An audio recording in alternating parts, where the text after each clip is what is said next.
शिक्षकांचंही आहे.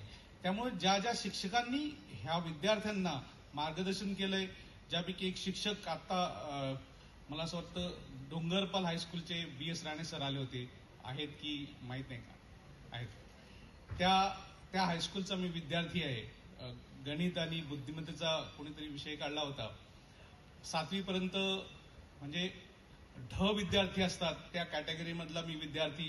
त्या विद्यार्थ्याला ह्या शिक्षकांनी ज्या पद्धतीनं डोंगरपाल हायस्कूल, ज्या हायस्कूलला ग्रँड नव्हती त्या हायस्कूलला दिवसभर तर क्लासेस व्हायचे, जे सरकारच्या नियमाप्रमाणे ठरलेलं आहे ते शिक्षण तर दिलंच जायचं.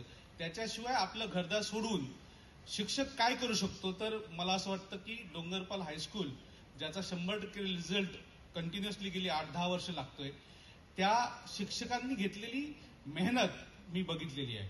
त्यामुळे विद्यार्थ्यांच्या यशामागे पालकांबरोबर शिक्षकांचाही खूप महत्वाचा वाटा आहे. मॅडमनी माधुरी मुळीक मॅडमनी एक सगळ्यात महत्वाचा जो मुद्दा आहे तो त्यांनी कोकणाच्या बाबतीत, सिंधुदुर्गाच्या बाबतीत उचलला. मी आपलं धन्यवाद म्हणतो की आपल्याला हे जाणवतंय. हे सिंधुदुर्गातल्या लोकांना पण जाणवत असेल मॅडम. तुम्ही म्हणालात की घाटावरच्या लोकांना घाटी असं म्हणतात. ऍब्सोल्युटली खरं आहे. आपण ज्या वेळेला म्हणताय त्यावेळेला बऱ्याच वेळेला आम्ही ज्या वेळेला कम्पेअर करायला बघतो त्यावेळेला काहीतरी गमक आहे पश्चिम महाराष्ट्रामध्ये, हे आम्हाला मान्य केलं पाहिजे. आमचे विद्यार्थी 10वी-12वी मध्ये कोकण विभाग सगळ्यात पहिला असतो. गेली कित्येक वर्ष कोकणचा पॅटर्न अवलंबायचा प्रयत्न बाकी सगळं विदर्भ, मराठवाडा, पश्चिम महाराष्ट्र सगळेच विभाग करतायत. पण आम्ही 10वी-12वी मध्येच प्रथम क्रमांकाला. ज्या वेळेला प्रशासकीय नोकऱ्यांचा विषय असेल त्यावेळेला आम्ही कुठेतरी कमी पडतोय, हे आम्ही मान्य करतो. आणि त्याच्यामुळेच जांभेकर सर ज्या गुरुकुलचा हिस्सा आहे, अशी अनेक अकॅडमी इथं चालू करण्याचा प्रयत्न अनेकांकडून झाला. त्यातले कोकण संस्था ही कोरोनापूर्वीची एक आहे. लक्षवेध करिअर अकॅडमी नावाची अकॅडमी आम्ही बांधण्यामध्ये चालू केली. मॅडम, आम्ही कुठं कमी पडलो तर मला असं वाटतं की आम्ही पालकांना अवेअर करण्यामध्ये कमी पडलो. कारण विद्यार्थी येणं विद्यार्थ्याच्या हातापेक्षा जास्त पालकांच्या हातात आहे. आणि इथं मला असं वाटतं की आपण फ्युचरमध्ये आम्हाला जर असंच सहाय्य केलं तर आम्ही पालकांसाठी असा अवेअरनेस कॅम्प ठेवू, जेणेकरून पालकांनी जर आपल्या मुलांची मानसिकता बदलली, आपल्या मुलांना सांगितलं की तुला प्रशासकीय सेवेत जायचंय, त्याच्यासाठी काय करायला लागेल, तर ती मेहनत करायची तयारी विद्यार्थी 100% दाखवतील. त्यामुळे आपण थोडासा वेळ द्यावा. आम्ही ऍब्सोल्युटली अशा पद्धतीचं काम करण्यामध्ये खूप इच्छुक आहोत. त्याच्यानंतर लेले मॅडमनी पण एक छान उदाहरण दिलं, ज्याच्यामध्ये ते म्हणाल्या की किती वेळ अभ्यास, एक दिवस अभ्यास की वर्षभर अभ्यास आणि त्याचा रिझल्ट. लेले मॅडम, आपण मला माहित नाही, कोकणाचा इतिहास आहे. कोकणातली लोक नारळाचं झाड लावतात, बरोबर ना? कल्पवृक्ष म्हणतो आम्ही त्याला. नारळाचं झाड आमच्या जुन्या पिढीने लावलेलं असतं आणि जी दुसरी पिढी आहे ती नारळ खातात, अशी आमच्या कोकणातली पद्धत आहे.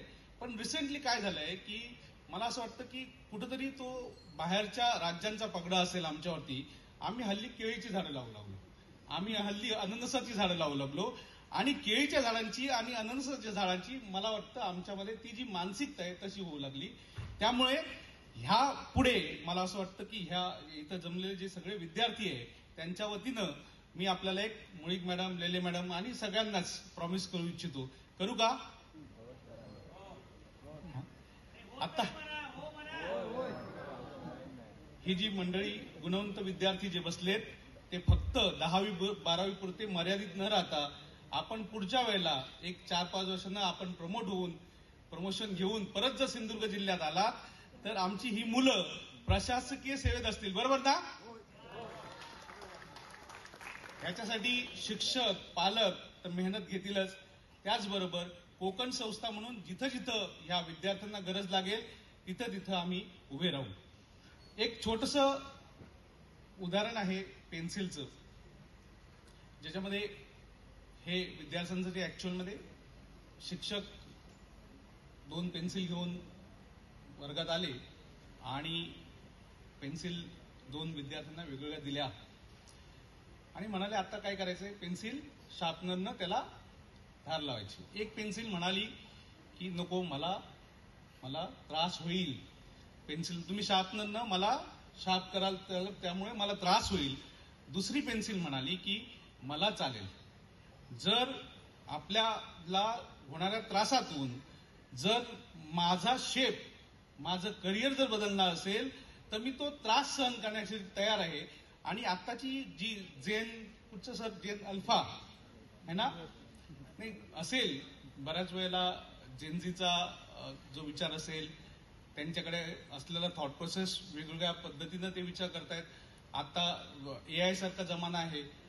जुनी जी थॉट प्रोसेस होती, माझा मुलगा इंजिनियर झाला पाहिजे, माझा मुलगा डॉक्टर झाला पाहिजे, त्याच्या पुढे जाऊन आत्ताची मुलं विचार करतायत. आणि आत्ताची मुलं त्या पेन्सिल सारखीच सर, जी म्हणतायत जर माझं करिअर जर होणार असेल तर मी मेहनत करायला, तो त्रास सहन करायला तयार आहे. तो त्रास सहन करून आमची ही मुलं उज्ज्वल भविष्य निर्माण करतील.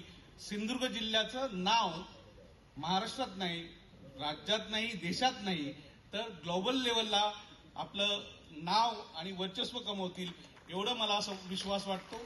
हा विश्वास आपण सगळेजण सार्थकी ठरवाल, एवढं विश्वास मंचकावरील सर्वांना देतो आणि मी थांबतो. धन्यवाद. जय हिंद, जय महाराष्ट्र.